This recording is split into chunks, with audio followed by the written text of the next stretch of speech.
and welcome to 3Q, where I interview industry professionals for just 15 minutes by asking three powerful questions.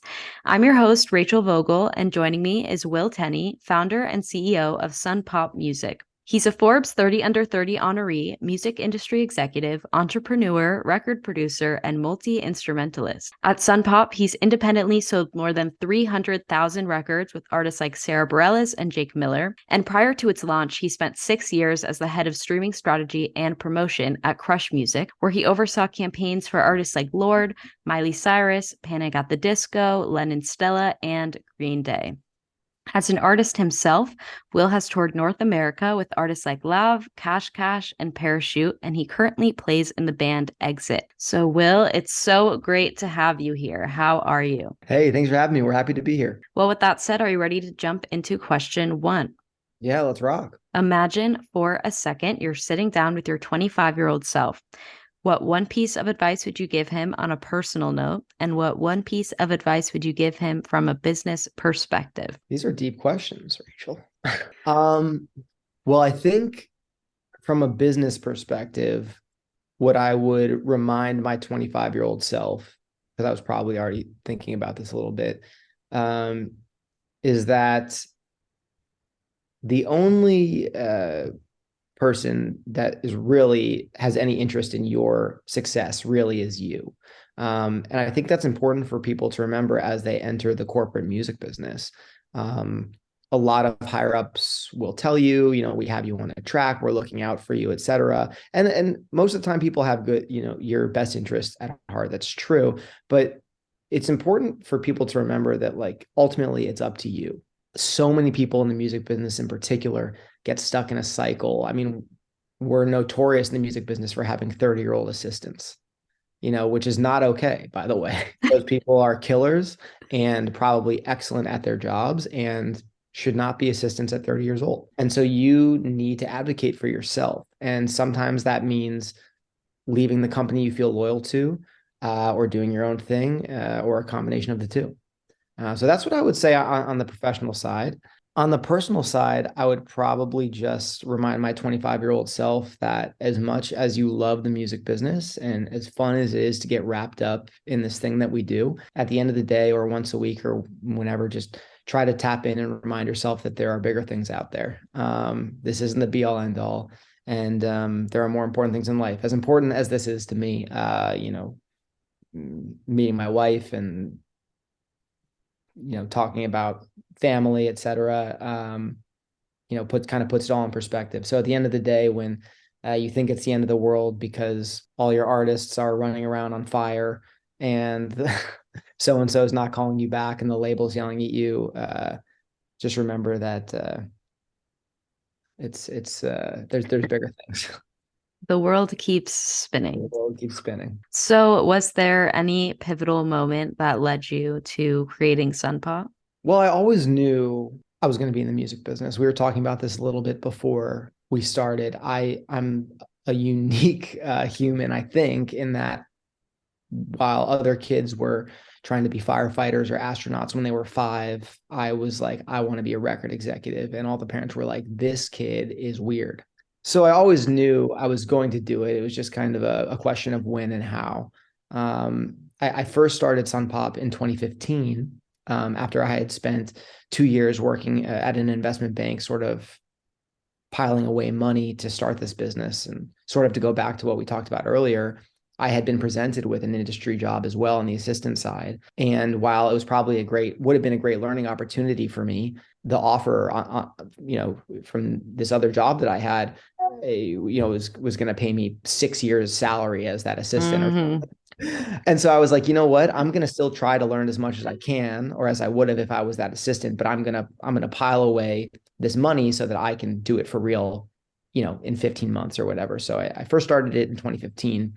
And I guess to answer your question directly, one of the pivotal things that kind of triggered the start of the company was that we saw the writing on the wall for the transition to the streaming model. And we, alongside a guy named Jay Frank, who ended up running streaming for all of Universal Music, became one of the first streaming promotion shops on the street. And so we quickly saw that that was a business and started working with all the majors. And that led me to working with our biggest consulting client at the time, which was Crush Music. And then I eventually, got brought in-house there. Did that answer your question? Those are some reasons I started my business and how I started my business. All right, moving along to question 2. Every industry has its dirty little secrets, and you and I both know that it's no different in the music industry. And sometimes people think that's a bad thing, but that isn't always the case. Sometimes they can be good. So, what's one secret you would like to share with our listeners about the industry? Got to be careful here. Oh my gosh. All of our partners are like shaking in their boots right now. I know. They're like, don't say it.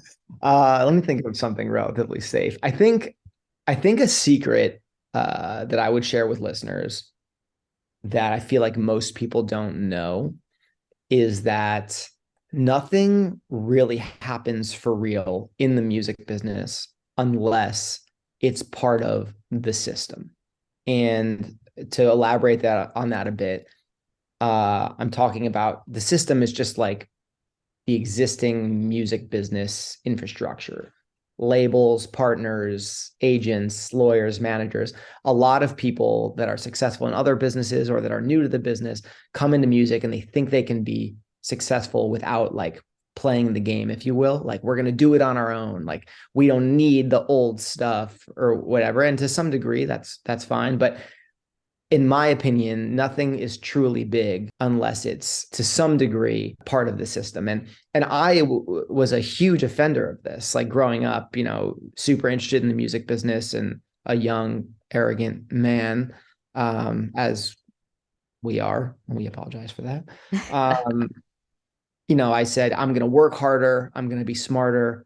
And I'm going to do it on my own. And if people don't want to give me opportunity, that's okay, because I'm going to outdo them and I'm going to be successful. And literally, like, the first day that I worked in the proper music business, like kind of like saw behind the curtain, I was just like, I had a revelation moment. Oh my God. Like, I would have been running on a treadmill for the rest of my life, like trying to make it happen arrogantly. Like, I learned more in one day inside the system about how things work than I did in the 15 years prior of me hustling as like a aspiring music business professional.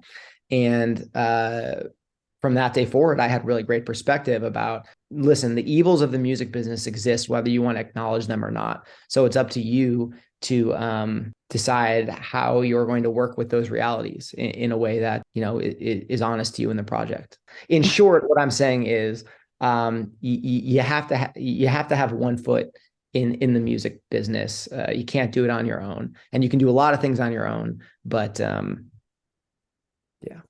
Yeah. I mean, I think that also speaks to just being well-rounded. I think it's important to learn all different aspects of the business, especially if you're aspiring to be a record executive.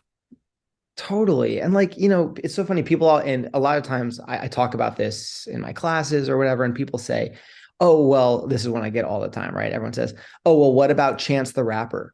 And I'm like, yeah, what about him? Or what about Macklemore? I said, okay, what about him? Well, they were independent and they're big. And I'm like, yes, I'm not saying you can't be independent. What Macklemore and at one point Chance the Rapper did was, they simply, rather than going into the major label system and using those resources, they simply like paid those people freelance to act on their behalf, which is the same thing. It just is a different model. So Right. They still had people in the system. totally. Yeah, absolutely. All right. Well, here we go. Question 3. Throughout your career, I can only imagine you've been asked plenty of questions, whether for industry conferences, the media, or even a promotion. But throughout all of those interviews and all of those questions, there's has to be one question that you've never been asked but would have liked to. So, what is that question, and what would be your answer? Wow, these are so well thought out. Oh my God. No one's ever asked me what my favorite book is. I'm pretty vocal about being a big reader, about reading being a really important part of being like a leveled music industry person. And to answer your question, or my question, I think my favorite book. I think my favorite book is Hitmen. And Hitmen is a famous music industry book by a guy named Fred Danon. It's a little bit old school. It came out, I think, in 1990 or the end of the 80s. But it talks about the music industry system in various capacities, from basically the 40s through the early 90s, sort of the early days of commercial music and recorded music being sold. And why I like it so much is it's really it paints this really romantic Hollywood picture of these old music industry professionals that were kind of like, they probably weren't always the best guys or gals. But it's just it painted this really romantic picture for me as a young man, about the kind of person that succeeds in the business. And I was able to say, okay, that's really cool. Maybe morally, there are some things happening there that I don't agree with, but I'm going to take some elements and learn from them and create my own version, which hopefully is, a much more efficient and focused version of those. But there's a quote in the book that I love so much, and I'm going to butcher it. But it's one of my favorite quotes of all time. They're in a Hilton hotel lobby having like a music industry event, and somebody gets up, and it's a bunch of promotion people in the audience. And this was the 80s when Central Park was extremely dangerous at night.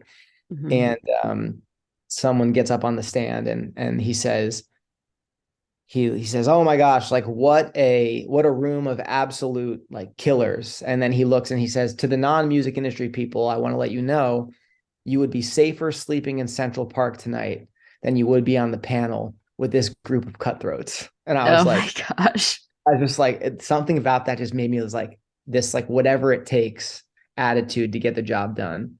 And it made me laugh. Anyway, answer. No one's asked me about books. Hitman is my favorite book.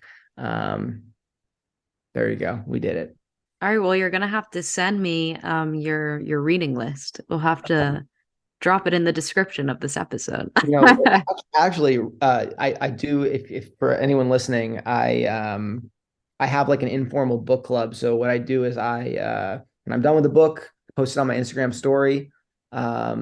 And first one to respond, I mail it to you. I write my name in it. I write when I wrote it. And the only condition is you have to read it, write your name in it, and pass it on to somebody else. That's incredible. So follow me on Instagram. Yeah, watch the stories.